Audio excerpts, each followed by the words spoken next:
The Butcher was a reported puppet live-action short film from the early 2000s, featuring puppets made out of actual animal bones. After describing the film, the National Film Board of Canada, who was partnered with Viacom at the time, began searching the archives for a production code of The Butcher, but found no evidence of the film's existence. Since there is very little evidence of the film, beyond Reddit user, DeadUser00 and a few others' recounts, many speculate the film to be either a made-up hoax, a false memory, or simple confusion with another movie or show such as Adokuro or Courage the Cowardly Dog. According to DeadUser00, The Butcher, as they believed it was named, was a short film that aired sometime on Nickelodeon between 2001 and 2004. It was reportedly much darker than many of the other short films at the time, such as Strange Invaders. The intro showed the title card in white with a black background, and the film itself was entirely in black and white. The detail that caught the most attention from DeadUser00, however, was that the puppets used in the film appeared to be made out of actual animal bones, such as dogs, cats, birds, and rabbits. The film also contained no dialogue, only ambient music and sound effects. According to a follow-up post on Reddit, DeadUser00 has said that he believes the short film Butcher's Hook by Simon Pummel may be the movie in question, aside from a few missing or different details from the original description.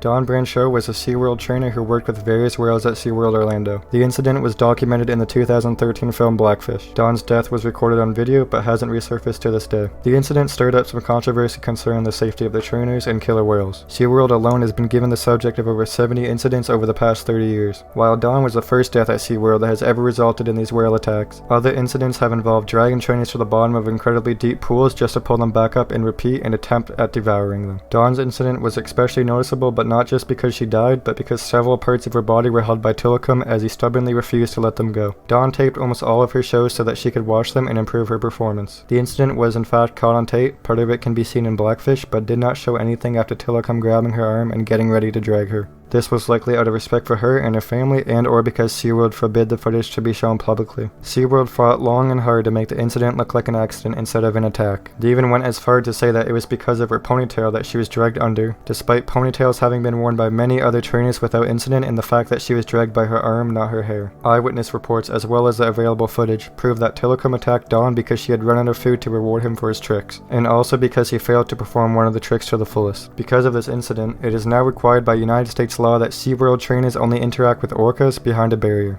Many organizations have fought hard to try and make it illegal to keep killer whales in captivity in general. The remaining footage has never surfaced, and it is not known who holds the data. Even though SeaWorld events are commonly filmed by tourists, not even amateur footage has been seen. There was one video claiming to be the incident on YouTube, but it was proven fake because the whale in question did not have Tilikum's collapsed dorsal fin, and the trainer suit was an entirely different color. Until it surfaces, this remains another lost video of a tragic event. Pink Morning Cartoon was an animated children's show that aired on the station Winge LP in Columbus, Ohio. The episodes were produced from 1996 to 2004 and were worked on constantly, and Ella Flowers did all the known voice work for the show. On April 16, 2007, YouTuber Jenkin Chick uploaded the first video of what became known as Pink Morning Cartoon, titled 5 question marks. In this video, a low-quality VHS rip of an unidentified cartoon, a woman narrates the story of a grandmother and her 2 grandchildren trying on hats in an old hat room. 2 years later, on July 12, 2009, Jenkin Chick uploaded a video simply titled Pink Morning Cartoon. This video was an extended cut of 5 question marks with better graphics and audio. The description reads, "I did not edit this. It was an old VHS tape that I had. I would see this come up typically around 5 AM in the late 1990s, early 2000s. If anyone knows what this is or who made it, please message me." On a Lost Media Wiki forum thread titled Unsettling Animated TV Bumpers of Completely Unknown Origin, an additional theory was provided about the show most likely airing on Channel 2 or Channel 53. Another theory was suggested from a YouTube comment on Everything's Coming Up Spring, which stated, "I'm pretty sure this isn't from public access but from a religious satellite broadcast provider known as Sky Angel. They're defunct now, but they had been going since 1996, and I grew up with all these really obscure, low-budget Christian shows that they aired." This was likely one of them. After a series of Q&A sessions with Jenkum and a friend Moya Ark, it was confirmed that Jenkum was in possession of additional footage of Pink Morning Cartoon. After a series of Q&A sessions with Jenkum and a friend Moya Ark, it was confirmed that Jenkum was in possession of additional footage of Pink Morning Cartoon. From this Q&A, it was suggested that Pink Morning Cartoon likely aired on a local TV station. In another Q&A, Moya Ark claimed that it was part of a religious show hosted primarily by an older woman who also did the voicing in the cartoon. It was concluded that the most possible channel that aired Pink Morning Cartoon was WINJ, and was likely produced for said station with help from a local woman, Ella Flowers, who owned the station from 1998 to 2006. Shortly afterward,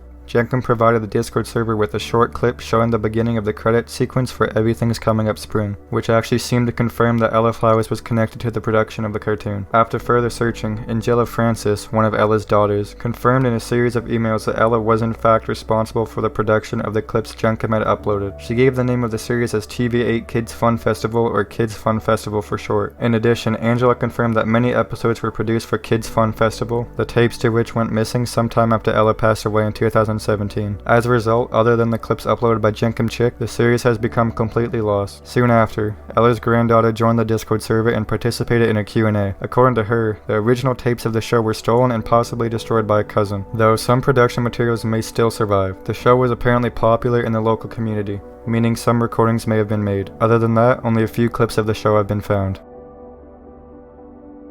El Apostol was an Argentinian silent black and white animated film released in 1917. It was directed, written, designed, and animated by Quirino Cristiani. It is considered to be the first animated film, but all known copies were destroyed in a fire in 1926. Instead of using traditional cellulose animation, Cristiani would actually use flat puppets with rotating and removable members. Character designs were made by Diogenes Taborda, who was a popular cartoonist at the time. The film was a political satire about then Argentinian President Hipólito Yrigoyen, who wants to cleanse Buenos Aires of immorality and corruption. Yrigoyen flies into heaven and encounters the god of thunder, Jupiter. Using his lightning bolts, Yrigoyen strikes Buenos Aires and the city is engulfed in flames, burning into ashes before he decides to start rebuilding the city. He then awakens, finding out that this was all a dream, and is forced to face the harsh reality of complicated politics. No stills or posters of the film remain, apart from a few character designs by Taborda and a photograph of the Buenos Aires model. This film will most likely never be found. Food Fight is a CGI animated movie from Threshold Animation Studios, considered by many to be one of the worst animated films of all time. The early version of the film seemed to be a lot different from the original and was slated for a Christmas 2003 release. However, the original files were deleted by the film's creator and production was stuck in development for a decade. After a long development, Food Fight was finally released in 2012 to largely negative reviews. Conception for the first version of Food Fight materialized in late 1997. Threshold applied for 2 trademarks for the Food Fight name related to merchandising. A $25 million grant was issued on behalf of a Korean capital firm at the request of Wexler, and an additional $50 million was expected through various product placement and pre-sale market hype of the film. With cash in hand, development of the film began in 2002. CGI and voiceover work took place at Threshold Santa Monica, California studio. Critics and investors were initially so confident in the film that some of them actually called Threshold the next generation Pixar. However, the film reached a dead end in development in 2002. Hard drives containing the film's progress were reportedly stolen. As the majority of the budget was already spent on licensing products, mascots, actors, and production, it was given a new live-action take and was produced on a very restricted budget. The remaining assets of the film were put up for auction at a starting bid of $2.5 million. Boulevard Entertainment ended up winning the assets for Food Fight and worked to release the film. The finished product was released on June 15, 2012. But was of course met with negative reception. Food Fight is stylized as a Toy Story in a supermarket, as it was about products in a supermarket that came to life when the store was closed. The film includes many legendary food mascots, representing the large portion of the budget that came from the product placement. The film follows the original main character Dex, who is a detective in Marketropolis. Dex then proposes to his girlfriend named Sunshine Goodness, but before Dex proposes to his girlfriend, she vanishes. 6 months later, while Dex is partying, Brand X then appears.